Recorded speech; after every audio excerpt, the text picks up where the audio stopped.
Essa bomba vai explodir no começo de maio. Eu tô falando aí do livro do Emílio Odebrecht. Thiago, quem é Emílio Odebrecht?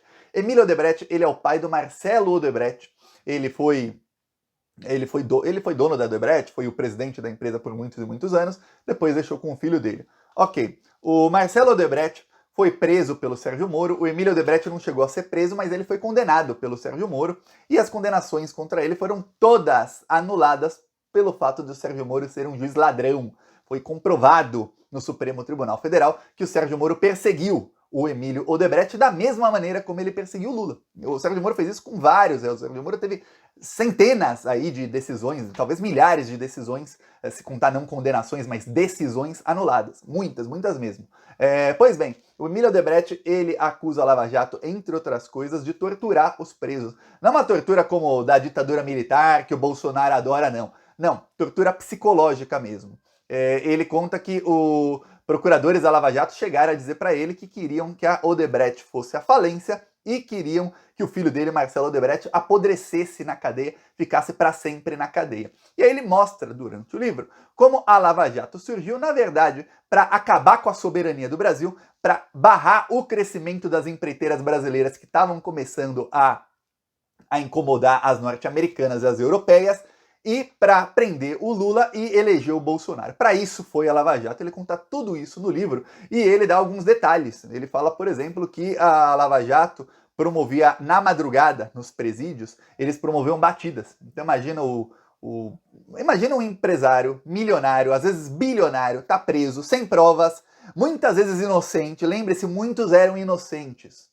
Tá lá preso, não sabe quando vai ser solto, tá sem ver a família, tá uma desgraça. E aí ele vai dormir, já deve dormir muito mal. Chega à noite, 3, 4 da madrugada, chegavam procuradores da Lava Jato junto com a Polícia Federal, batendo em tudo, quebrando tudo e fazendo revista no local na cela onde eles estavam presos. Todo mundo tem que ficar nu para a revista agora, revista íntima, tudo mais. Ou seja, faziam tudo aquilo para humilhar. Enquanto humilhavam, falavam, vai ser isso aqui pro resto da sua vida. Você vai ficar aqui mais 50 anos, vai apodrecer aqui, a gente vai acabar contigo, sua esposa também vai ser presa, ó, seu filho, vão pegar sua família. Quer dizer, tortura psicológica.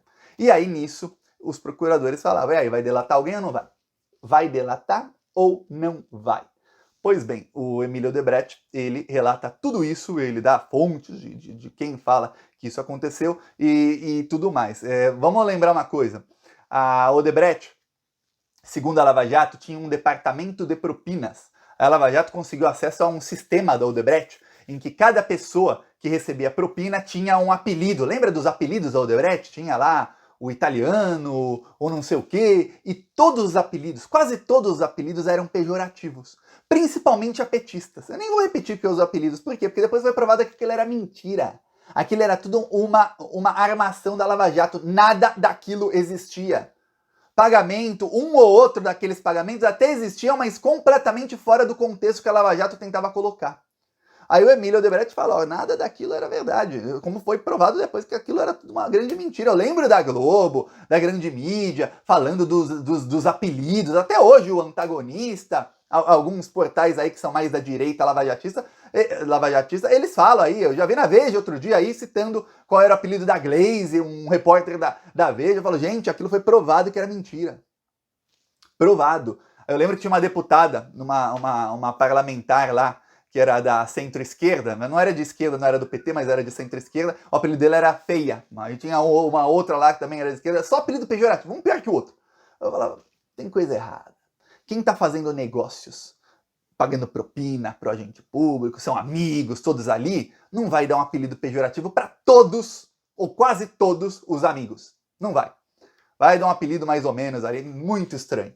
Pois bem, ele fala, aquilo era tudo mentira, e ele diz, ó, o Emílio Odebrecht, ele diz que vai ser bem sincero no livro, até aí, gente, lembra-se, um cara que fez muita coisa errada, ele vai ser sincero sempre, puxando um pouquinho pro lado dele, mas ele diz no livro que fez muita coisa errada, e ele fala, ó, todas as empresas grandes no mundo, empresas que aí movimentam centenas de milhões de dólares, elas têm em algum lugar, 1% aí do seu faturamento vai para um caixa 2, que é um caixa separado, que é um caixa que é para fazer pagamentos ocultos. Como assim? Pagamentos para políticos? Não, ele fala, não é só pagamento para político não. Aliás, a maioria não é pagamentos para políticos. Ele dá exemplo. Tem países de alto risco, no Oriente Médio, alguns países da Ásia em que tem guerrilha, em que às vezes as instalações da empresa, imagina uma empreiteira, tem lá maquinário e tudo mais, são sequestradas. Imagina, sequestraram todo o maquinário, toda a obra que estava fazendo a empresa, uma obra que custou bilhões. Está sequestrada lá por guerrilheiros, qualquer coisa, num país lá longe pra caramba. Aí esse caixa, segundo ele, é usado para pagar esse tipo de coisa, não sai do caixa real da empresa, sai desse caixa 2, que é um caixa separado da empresa. Aí ele falou, aí a Lava Jato pegou esse caixa, ignorou tudo o que mostrava, tudo que mostrava ali as transações, que aquele caixa realmente não era um caixa de propina, não tinha nada a ver com o departamento de propinas, e pegou transações que eram ali escolhidas a dedo para falar, olha, essa transação para fulano, na verdade era para o político tal. Obviamente, quando o Emílio Odebrecht fala isso, você fala, pô, dá para acreditar em tudo? Sim ou não? Você pode ficar com o pé atrás, mas agora lembre-se, do outro lado tem o Sérgio Moro. Aí, acreditar no Emílio Odebrecht ou no Sérgio Moro? Eu fico, pô, difícil acreditar no senhor Sérgio Moro, né? Então, a coisa tá aí. Por falar em Sérgio Moro, a situação do Sérgio Moro tá cada vez pior. Porém, a Lava Jato continua manobrando, viu? E eu vejo aí como a imprensa profissional aí e tudo mais não fala absolutamente nada sobre o assunto. Sabe o que aconteceu? O Lewandowski, ele se aposentou do STF. Então, o caso Sérgio Moro Tacla Duran ficou sem um ministro ali do STF. A Rosa Weber, vamos lembrar, a Rosa Weber, ela foi a chefe do Sérgio Moro em 2012. Quando ela condenou o senhor Zé Dirceu sem provas, a Rosa Weber, ela tinha ali como principal assessor dela Sérgio Moro. A Rosa Weber designou Fachin, aquele Ahauru, o Fachin é nosso. Fachin se tornou o relator do caso Tacla Duran no STF. Aí o que aconteceu? Ele começou a ser o relator, porém ele era o relator por algum tempo, até que o Lula indicasse um novo ministro. A imprensa começou a plantar um monte de coisa contra o Lula. Percebeu o tanto de coisa contra o Lula começou a acontecer nas últimas semanas?